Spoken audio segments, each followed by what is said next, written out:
My family humiliated me at dinner, laughing at my career in front of my sister's new boyfriend. They thought I was a failed joke, figuring things out. So I made one call, bought the historic estate my mother has obsessed over for years, and invited them to brunch, where I greeted them at the door holding their rejected loan application. This is where the story truly begins, and you won't want to miss what happens. Make sure you're subscribed to see it through to the end. We're always curious. Where in the world are you all watching from today? Let us know in the comments. The silence at the dinner table was so thick you could have sliced it with my mother's polished silver knives. It was a heavy, awkward, and deeply familiar quiet. My sister, Sarah, had just introduced her new boyfriend, Liam. He seemed nice enough, bright-eyed, polite, and clearly trying to make a good impression on a family that was, at its best, a minefield of passive aggression. I'd been nursing a migraine all day, a dull throb behind my right eye that had sharpened into a spike as the evening wore on. My parents' house was always overheated, stuffy with the scent of my mother's potpourri and the unspoken pressure to perform. I'd driven 2 hours from my quiet, dusty workshop in the city, feeling under the weather and even less in the mood for the inevitable family performance. Liam, bless his heart, was doing his best to fill the silence. He'd already complimented my mother, Laura, on her stunning home decor, which was a sea of beige and faux-distressed furniture, and praised my father, Kevin, on his impressive wine selection, which was the same Cabernet he'd been buying by the case for a decade. Then his gaze landed on me. I was the quiet one, the one who didn't fit the mold, tucked away at the end of the table, pushing a roasted potato around my plate. "And Holly, it's great to meet you," he said with a genuine smile. "Sarah, S told me a little, but what is it you do for work?" The silence that followed was no longer just awkward, it was charged. I saw my sister Sarah shoot a panicked look at our mother. My father suddenly became intensely interested in the napkin on his lap. I cleared my throat, the migraine pulsing. "I'm a historic restoration architect. I specialize in..." Before I could finish, my mother, Laura, let out a short, sharp laugh. It wasn't a kind sound, it was a blade. "Oh, let's not ruin the appetite, dear," she said, waving a dismissive hand at Liam. She looked at him, not me, as if I were a piece of furniture that had unfortunately learned to speak. My face burned. I could feel the blood rush to my cheeks, hot and shameful. Liam's smile faltered, his eyes flicking between my mother and me, utterly confused. "Mom," Sarah chimed in, trying to help in the way she always did by making things infinitely worse. She gave Liam a pitying, saccharine smile. "It's complicated. Holly likes old things. Let's just say you're figuring things out again." She tilted her head, her voice dripping with condescension. Then they all laughed. My mother, my father, and my sister. It was a united front of casual, practiced cruelty. To them, my life was a punchline. My highly specialized degree, my years of apprenticeship under the world's best restorationists, the quiet, multi-million-dollar projects I managed, all of it reduced to figuring things out. I didn't react, I didn't defend myself. I didn't burst into tears or throw my wine in her face, though I desperately wanted to. I just sat there, the migraine now a blinding white light behind my eyes. I picked up my fork, took a slow, deliberate bite of the overcooked potato, and chewed. I nodded, as if agreeing with their assessment. I said nothing. Across the table, Liam wasn't laughing. He was staring at me with a look of profound discomfort, a silent apology in his eyes. He was the only one who saw it for what it was, a public execution. My family, blinded by their own suburban arrogance, mistook my silence for defeat. They saw the quiet daughter, the failed artist, the oddball who played with old houses. They saw weakness. They had no idea what I was truly capable of. They had no idea what I was building. They had all, in their own ways, forgotten one very important thing. And in that moment, as I swallowed my food and my pride, I decided it was high time I reminded them. The betrayal, I realized, wasn't just the words they said. It was the years of quiet dismissal, the lifetime of being treated as less than.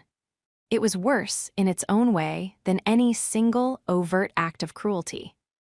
The drive home was a blur of throbbing temples and hot, angry tears. The 2-hour trip back to my city apartment felt like an eternity. The moment I shut my front door, the facade of calm I'd maintained at the dinner table crumbled. I slid down the wall, my coat still on, and finally let myself cry. It wasn't just the humiliation, it was the exhaustion. The sheer, bone-deep weariness of never, ever being enough for them. My apartment was my sanctuary. It was a converted loft in a 19th century warehouse, all exposed brick and 20-foot ceilings, filled with salvaged architectural pieces. A Gothic archway I'd rescued from a demolished church, blueprints for my current projects laid out on a massive drafting table, and shelves overflowing with books on historical masonry and structural engineering. My family hated it. So drafty, my mother would sniff. And so industrial. My phone buzzed on the floor beside me. It was Sarah. I ignored it. It buzzed again, a text message. "Hey, are you mad? Mom was just joking. You know how she is. Liam thought you were nice, just quiet." I stared at the message, a fresh wave of anger washing over me. Just joking? The universal excuse for cruelty. My family had turned casual dismissal into an art form. I turned the phone over, screen down. The next morning, the migraine had subsided to a dull ache, but the sting of the night before remained. I was at my workshop, a massive, dusty, light-filled space I owned outright, reviewing a chemical analysis of 17th century mortar, when my mother called. "Holly, dear," she started, her voice unnervingly cheerful as if nothing had happened. "I need a favor." I paused, rubbing the bridge of my nose. "What is it, Mom?" "Well, you know your father, and I have been putting together our bid for the Hollingsworth estate." My blood ran cold. The Hollingsworth estate. It was her white whale. A sprawling, 150-year-old Victorian manor on the edge of the county, it was a masterpiece of Gothic revival architecture, and for the last year, the object of my mother's relentless ambition. "I know," I said carefully. "The bidding is closing soon, and we're just a little short on the liquid capital they're asking for. Your father, with his position at the bank, can only pull so many strings. We were thinking, since you don't really have any expenses, living in that little apartment." I almost laughed. My little apartment was worth more than their meticulously mortgaged suburban house. "That you could co-sign on a bridge loan for us, just a small one, $500,000 maybe. It's just a formality, of course. Once we get the property, we'll flip it in 6 months, and the payout will be, well, let's just say you won't have to worry about figuring things out anymore." There it was again. The casual, condescending jab wrapped in the guise of a favor. I looked around my workshop.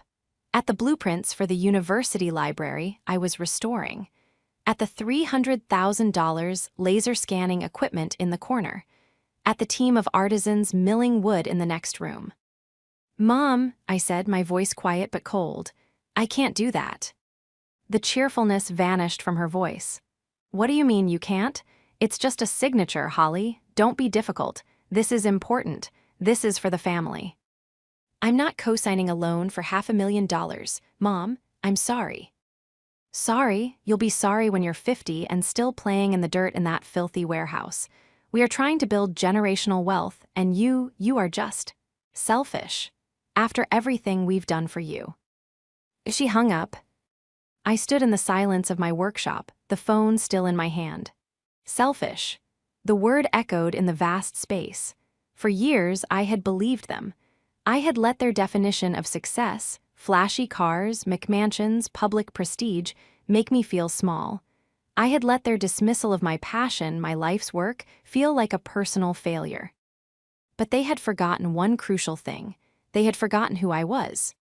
They saw me as a hobbyist, a dreamer, playing with old houses.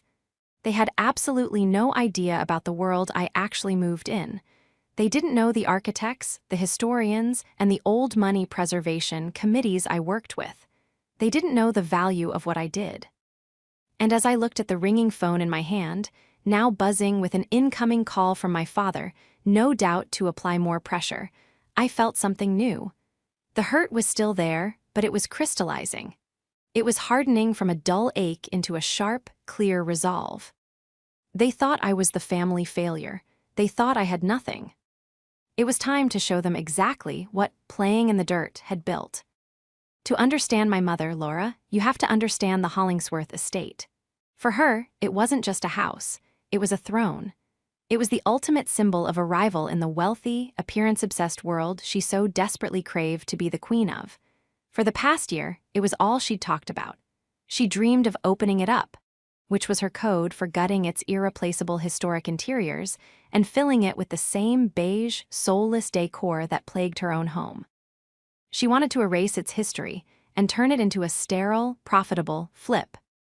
My devotion, on the other hand, had always been poured into my work, a field my family actively despised. I was the bee.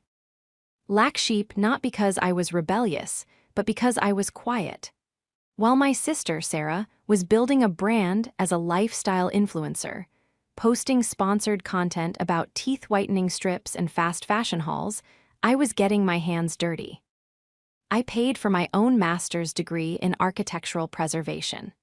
I spent my 20s in Europe, apprenticing under masters, learning to restore crumbling frescoes in Italian villas and analyze the structural integrity of medieval cathedrals. When I returned home and started my own firm, my family was baffled. But who pays for that?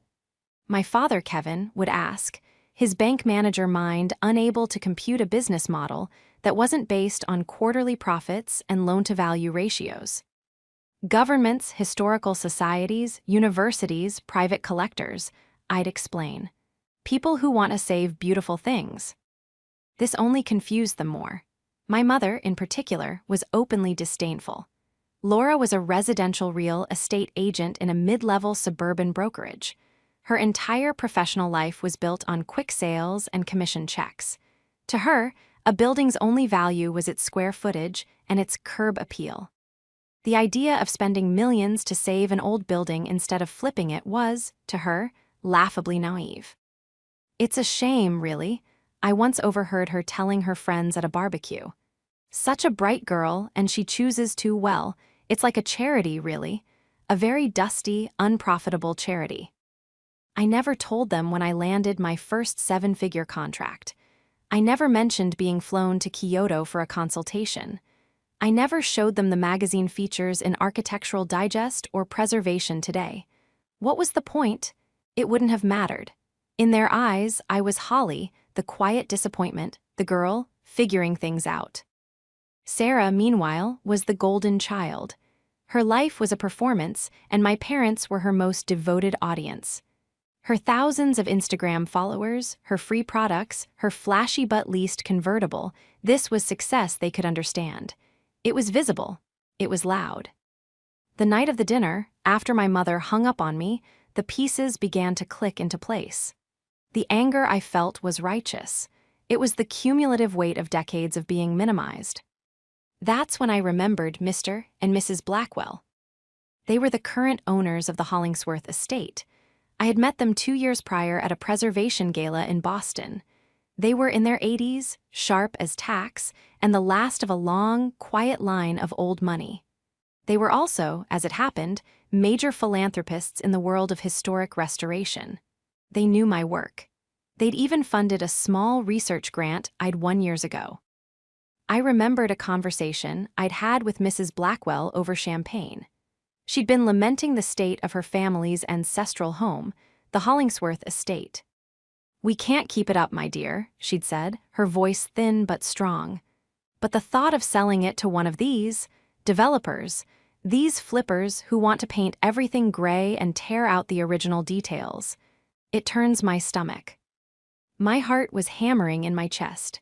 I walked over to my desk, pulled out my old Rolodex, a habit I'd kept, much to my sister's amusement, and found the card for the Blackwells' private family office. My mother saw the Hollingsworth estate as a pile of bricks to be exploited for profit. She was trying to get a loan from my father's bank, using her flashy real estate clout to force a sale. She had no idea that I, the dusty charity case, was on a first-name basis with the very people who held her dream in their hands. They weren't just owners, they were guardians, and they were looking for a specific kind of buyer. They were looking for someone who would honor the estate's legacy, not erase it. They were looking for someone exactly like me. The next morning, I made the call. I didn't call the listing agent, the one my mother was probably schmoozing. I called the Blackwells' private number in Boston. A secretary with a crisp, old-world accent answered. I gave my name and my firm's name. I was put through almost immediately. Miss Holly, Eleanor Blackwell's voice crackled on the line, surprisingly warm. What a genuine pleasure. I was just reading the feature on your work at the Atwater Library. Simply breathtaking.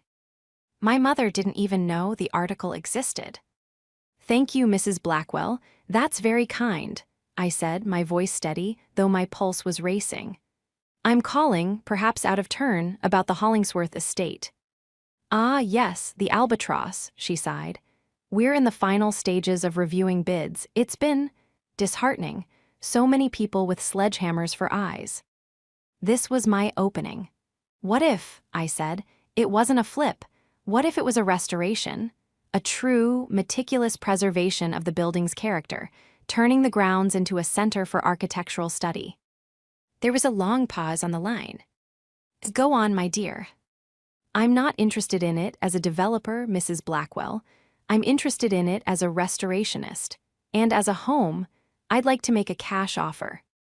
The shift in her tone was immediate. It went from weary to energized. A cash offer? From you? Oh my, that changes things. George, I heard her call to her husband. Get in here, it's Holly the architect. We spoke for an hour. I laid out my vision for the estate, not a gut job, but a loving, painstaking return to its original 1880s glory. I told them I wanted to make it my permanent home and the main office for my firm, a showpiece of what true preservation could be. By the end of the call, they were ecstatic. We have several bids on the table, I must tell you, Mrs. Blackwell said, her voice all business now. One, in particular, is from a very aggressive local agent, a Laura something. Frankly, her proposal was an insult. She wants to subdivide the land. My mother, of course. Our lawyer has been handling the bids, she continued. But a private, all-cash sale to someone with your credentials. Holly, this is the answer to our prayers. Can you have your financials to our attorney by end of day tomorrow? I can have them to him in the next hour, I replied. This was the clever trap my family had never seen. My perceived failure was my greatest weapon. Because I wasn't flashy, I was rich. Not influencer rich, with free vacations and a leased car. I was historic restoration rich. A quiet, substantial, seven-figure liquid assets rich that came from managing massive, multi-year, multi-million-dollar contracts for clients who valued discretion above all. My family saw my 10-year-old truck and assumed I was broke. They had no idea it was a conscious choice. I didn't invest in things. I invested in my business, my properties, and my craft. I spent the rest of the day with my lawyer and my accountant. We structured the offer. The $500,000 my mother had demanded for a loan, I wired it from my investment account as the non-refundable deposit. The rest of the multi-million-dollar purchase price would follow from my business accounts upon closing. My lawyer, a sharp man named David who had handled all my firm's contracts, raised an eyebrow as he reviewed the documents. The Hollingsworth estate? That's a big move, Holly. A personal one, too, isn't it? I seem to recall you mentioning your mother was in real estate in that area. She is, I said, signing the wire transfer authorization. She's very interested in this property. David smiled faintly. I see. Well, this should be straightforward. The Blackwells' attorney is already drawing up the papers. They're rejecting all other offers as of this afternoon. He then handed me a thin stack of papers. Speaking of other offers, he said, the Blackwells' attorney faxed this over as a professional courtesy. He thought you'd find it illuminating. It's the rejected bid from Laura and Kevin last name. I looked down. It was my parents' loan application, the one from my father's bank. The one they wanted me to co-sign. It was all there: their inflated income, their over-leveraged assets, and a laughably lowball offer that was contingent on 90% financing. Stamped across the front in red ink was one word: rejected. I held the proof of their desperate, failed ambition in my hands, and I knew exactly what I was going to do with it. The closing was fast. Cash offers, especially to eager sellers like the Blackwells, moved at lightning speed. In less than a week, the keys to the Hollingsworth estate were in my hand. The weight of the old, ornate brass keys felt solid and real. I spent the next few days on site, walking the echoing halls with my core team. The house was magnificent. Dusty and neglected, yes, but the bones were breathtaking. Original millwork, stained glass windows, a library with a hand-carved ceiling. My mother's plan to open it up would have been a crime. My family, meanwhile, had been eerily quiet. My mother was clearly furious about my refusal to co-sign, and my father and sister had fallen in line, giving me the silent treatment. It was a familiar, juvenile punishment, and for the first time in my life, it didn't bother me at all. I was too busy. I decided the catch-up brunch needed a personal touch.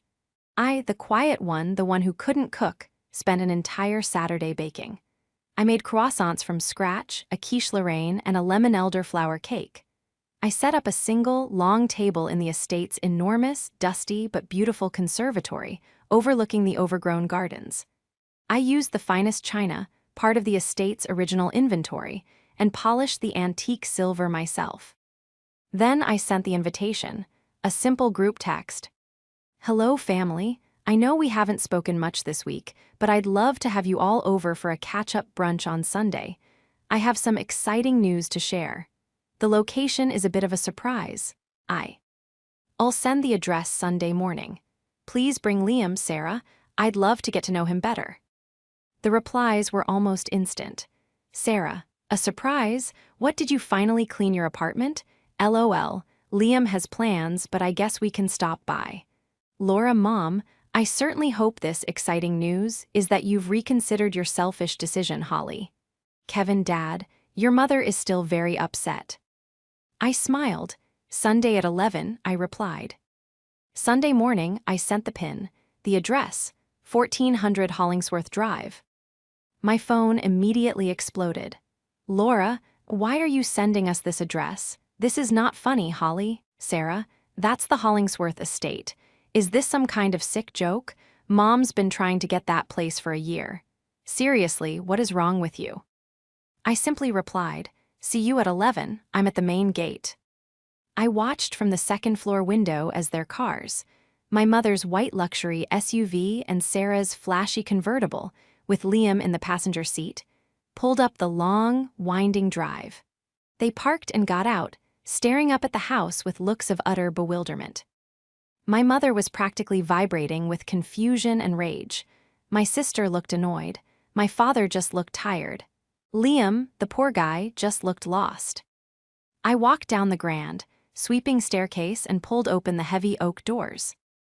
I stood on the threshold, wearing a simple linen dress, my hands dusty with flour. I held a small stack of papers in my left hand. They stared at me. "Holly," my mother demanded, her voice sharp. "What is this? What are you doing here? Are you trespassing?" "She's probably playing architect for the new owners," Sarah scoffed, crossing her arms. "Pretending it's hers for an Instagram post or something." I smiled. It was a calm, genuine smile. "Welcome," I said, my voice echoing slightly in the grand foyer. "I'm so glad you could make it. Brunch is in the conservatory." I stepped aside to let them in. They hesitated, looking at each other. "What do you mean, welcome?" my father asked, his brow furrowed. "I mean, welcome to my new home," I said. The silence that followed was absolute. My mother's face went from red to a sickly, pale white. Sarah's jaw literally dropped. You're lying," my mother stammered. "That's impossible. We were getting this house. The bid was..." "Kevin, tell her." My father shrunk under her gaze. "The bank, there were complications, dear." "Complications?" my mother shrieked. "We had it." "You never had it, Mom," I said, my voice still quiet. I stepped forward and held out the stack of papers in my hand. You were never even close. My mother's eyes snapped down to the papers. She saw the letterhead from my father's bank. She saw the loan application number. She saw the big, red rejected stamp across the front. She snatched it from my hand. Her eyes scanned the page, her face contorting in disbelief, and then in pure, unadulterated fury. You, she whispered, her voice venomous. You did this, you. How? You were rejected 5 days ago, Mom, I said simply. Long before I even made my call. Your bid was too low, too leveraged, and frankly, the owners hated your proposal to subdivide the land. I looked at Sarah, who was staring at me as if she'd never seen me before. You all thought I was a joke. You thought I was figuring things out. While you were laughing, I was building. While you were posting, I was working. You thought my job was a dusty charity. You had no idea what I did or who I knew. So you just bought it? Sarah asked, her voice small. I bought it, I confirmed. Cash. They were delighted to sell to a preservationist. They were, and I quote, praying it wouldn't fall into the hands of a flipper like Mom. My mother looked like she was going to be sick. She stared at the rejected loan application, then at me. The humiliation I had felt at that dinner table was nothing compared to the look on her face. It was the look of a queen who had just been checkmated by the pawn she never even bothered to watch. Get her out of here, my mother seethed, not looking at me but at my father. Kevin, this is fraud. She stole this from us. Call the police. Laura, stop, my father said, his voice weak. He was staring at the loan application in her hand. He knew it was real. He knew, as a bank manager, exactly what it meant. It meant their over-leveraged attempt at a flip had been dead on arrival. It's not fraud, Mom, I said calmly, stepping back into the foyer. It's a sale. You bid and you lost. I bid and I won. That's how real estate works. You, of all people, should know that. You snake, Sarah suddenly burst out, her face red and blotchy. You did this to humiliate us. You've been planning this. You let us laugh at you.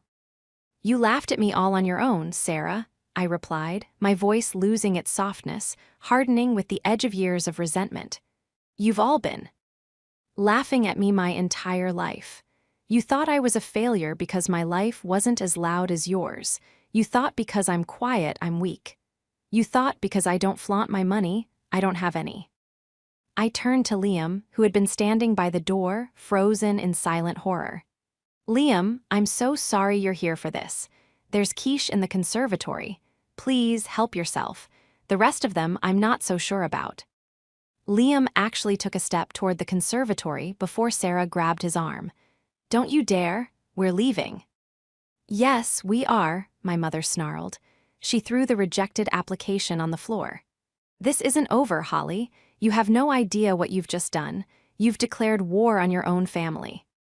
No, Mom, I said, picking up the papers. You declared war a long time ago. I just decided to finally fight back. They stormed out. Sarah dragged a bewildered Liam with her. My father gave me one last, fleeting look. It wasn't anger. It was a strange, almost impressed, fear, before he followed his wife to the car. I watched them drive away down the long gravel path, and then I went into the conservatory and ate a slice of quiche. It was delicious. The war, my mother declared, came swiftly, and it was just as petty as I'd expected. The next day, I started receiving calls. The first was from the local zoning board. A neighbor has filed an anonymous complaint about unpermitted work at 1400 Hollingsworth Drive. I smiled. I haven't even started, but here is my permit number for the initial structural analysis, which was approved last week. The call ended quickly. The next was from my aunt, my mother's sister. Holly, your mother is devastated. How could you steal her dream after all she's done for you? What has she done for me, Aunt Carol? I asked. Paid for my college? No, I took loans and paid them off. Supported my career? No, she mocked it. What exactly am I supposed to be so grateful for? She hung up. Then Sarah's attack. She posted a long, tearful Instagram story. It was a masterpiece of manipulation. Her, in black and white, looking fragile. The text overlay read, "Family is supposed to be your safe space. But sometimes the people closest to you are the ones who betray you the most, praying for healing after a devastating, selfish act by a family member. Family drama betrayal heartbroken." Her comments section exploded with sympathy. "Oh no, Sarah, what happened? Sending you love, you're too good for this world." It was laughable, but it was also damaging. My quiet, professional reputation relied on discretion. This kind of public, messy drama was a liability. But my family, in their incompetence, had missed the real leverage. They were playing checkers, and I had been playing chess for a week. While they were throwing their public tantrums, I had been on the phone with my lawyer and the Blackwells. I'd learned just how aggressive my mother's bid had been. She hadn't just lowballed them, she had apparently threatened them, saying she had friends on the city council who could make their lives difficult if they didn't sell to her. Furthermore, I had my lawyer pull the public records on my mother's recent sales. It was a fascinating read. He found a pattern. She would target elderly homeowners, befriend them, and convince them to sell to her development company, which was just an LLC in my father's name for far below market value. It was unethical, predatory, and borderline illegal. It was time for the second confrontation. I didn't call them. I sent one final, joint email to my mother, father, and sister. Subject: my final statement. Mom, Dad, Sarah. Your attempts to slander me are noted. The false complaint to the zoning board has been dismissed. Sarah's vague, manipulative social media posts are pathetic. Here is what you seem to not understand. You are playing a game you have already lost. Mom, I am now in possession of 3 sworn affidavits from the Miller, Chen, and Thompson families, all detailing your persuasive, real estate tactics.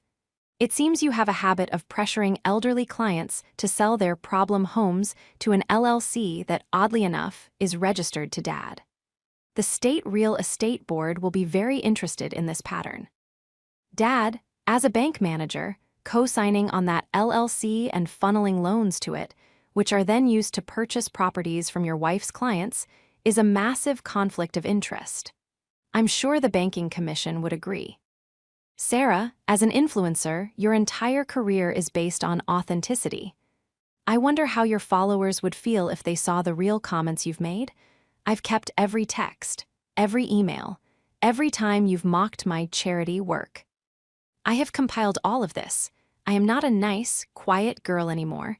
I am a woman with a very good lawyer. This stops, now, all of it.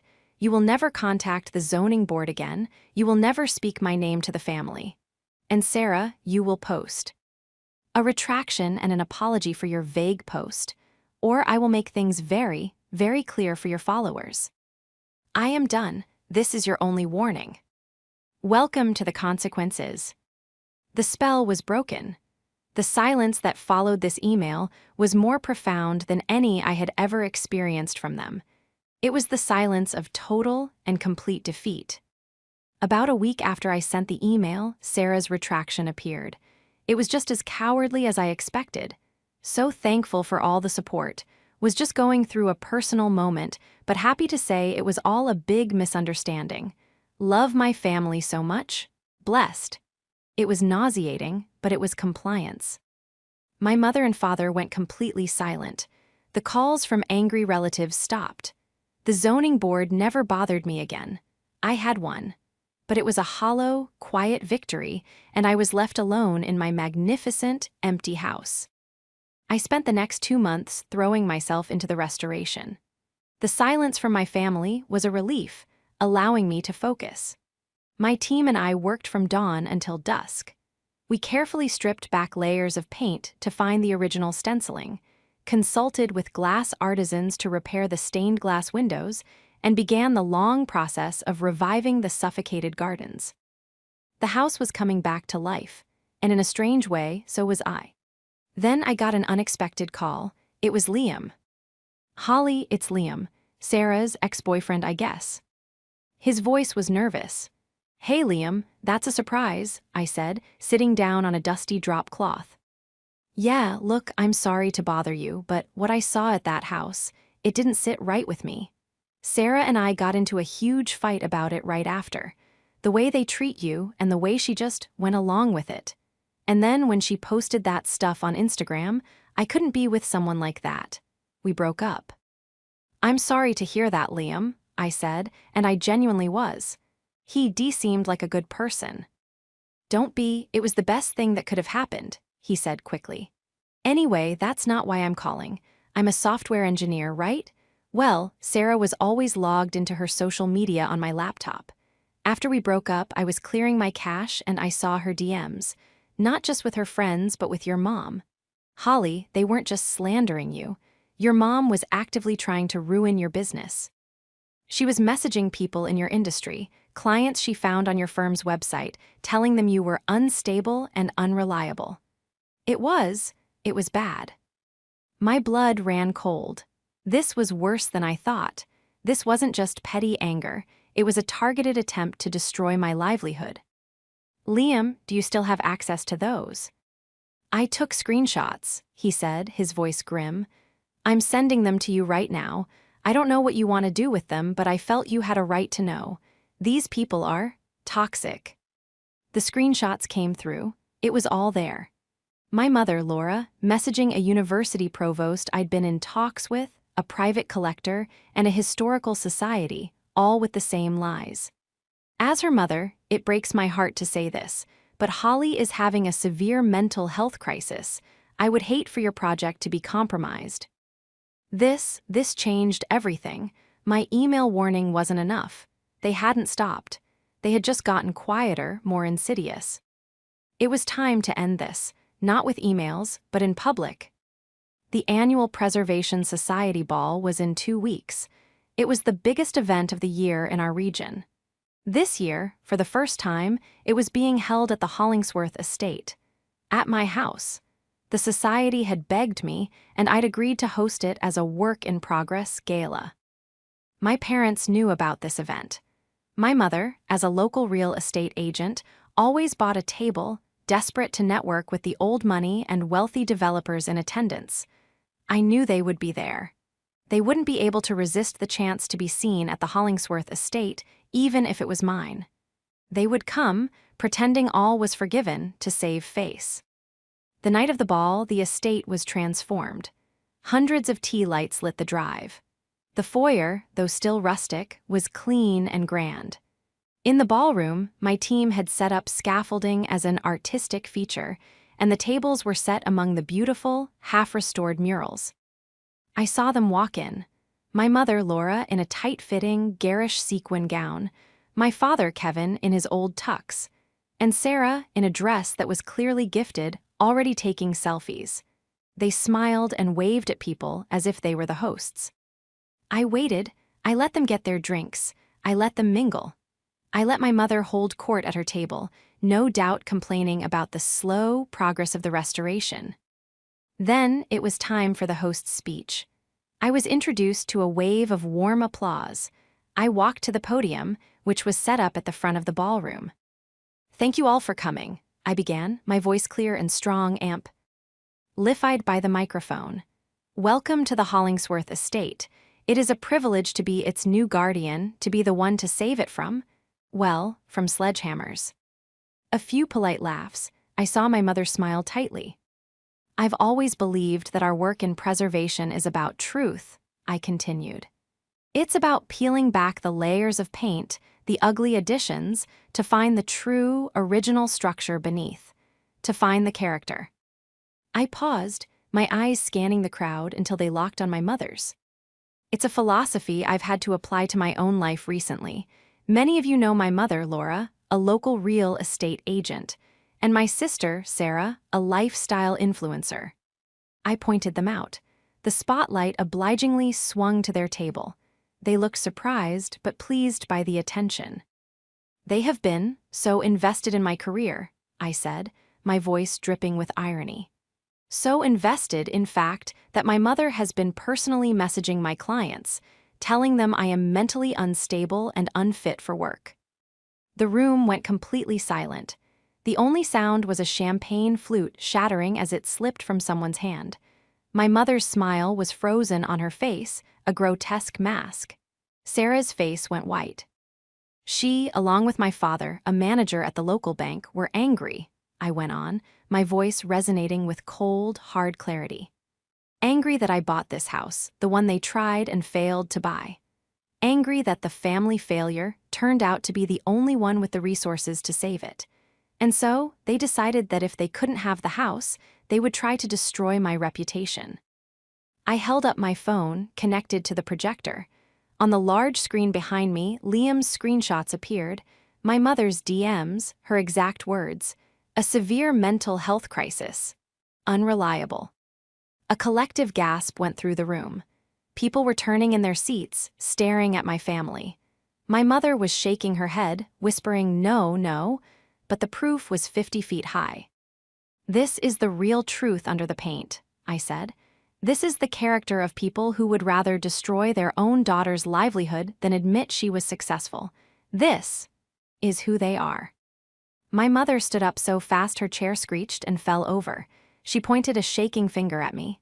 You little." "Mrs. Last name?" a deep voice boomed. It was Mr. Abernathy, the head of the State Preservation Society and one of my biggest clients. He stood up, his face a mask of thunder. "I think you and your family should leave. Now." My mother looked around. She was surrounded by the very people she had spent her life trying to impress, and they were all looking at her with pure, unadulterated contempt. Sarah was already gone, having bolted for the door the second the screenshots appeared. My father, his face ashen, was pulling on my mother's arm. "Laura, we're going, now." My mother gave me one look. It was not anger. It was not sadness. It was the hollow, empty look of total annihilation. She had been publicly and completely exposed. She turned, and without another word, my father guided her stumbling, broken form out of the ballroom. In the silence, I took a deep breath. "Now," I said, my voice lighter. "If you'll all please follow me, I'd love to show you the original ceiling frescoes we've uncovered in the library." The applause that erupted was deafening. The downfall was as swift as it was total. The fallout from the preservation ball was catastrophic for my family, a social and professional atom bomb. By the next morning, the story was already circulating among the tight-knit community of old money and local business leaders. Mr. Abernathy, disgusted by my mother's actions, made a few calls. The provost of the university I was working with, who had been at the ball, personally called to apologize for ever doubting my professionalism and to reaffirm my contract, adding a bonus for emotional distress. For my mother, the consequences were direct. The State Real Estate Board, acting on an anonymous tip that included the affidavits from her elderly clients, opened a formal investigation. Her brokerage, which catered to high-end clients, fired her immediately to distance themselves from the scandal. Her aggressive tactics, once whispered about, were now public knowledge. She was a pariah. My father's bank, catching wind of the investigation into the LLC and the ethics violation of his wife's predatory practices, launched its own internal audit. Kevin was suspended, then quietly retired a few weeks later, his pension deeply compromised. They were forced to put their beige-filled house on the market to cover their legal fees. And Sarah, her brand evaporated overnight. The clip of her fleeing the ballroom, while her parents were being exposed, was somehow filmed and leaked. Her followers, who loved drama, turned on her. The comments on her posts went from "You're an angel" to "Snake" and "You ran away." Her sponsors, seeing the toxicity, pulled their contracts one by one. Her influencer career, built on a foundation of pure air, collapsed in on itself. About a month later, I was on a scaffold in the library, carefully cleaning a ceiling fresco, when I heard a small voice from the doorway. "Holly." I looked down. It was my father. He looked small, older. He was wearing an old polo shirt and jeans, not his usual bank manager suit. "Dad," I said, not moving from the scaffold, "you're trespassing." "I know, I needed to see you," he said, stepping into the room. He looked around, his eyes wide with genuine awe. This is incredible, Holly. What you're doing, it's beautiful. I climbed down, wiping my hands on a rag. What do you want, Dad? He flinched at the coldness in my voice. I came to apologize. No, that's not right. I came to say, I'm sorry for all of it, forever. He looked at the floor. I let Laura run everything. I just wanted a quiet life. I didn't want to fight. And you were always so quiet, so self-sufficient. I let you be, I let them be cruel to you, because it was easier than standing up to your mother. He looked up, and for the first time in my life, I saw real tears in my father's eyes. I was a coward, Holly. I was a coward, and I was a fool. What you've built. Your career, I never understood it, and I never tried, and I am so sorry. I stood there for a long time.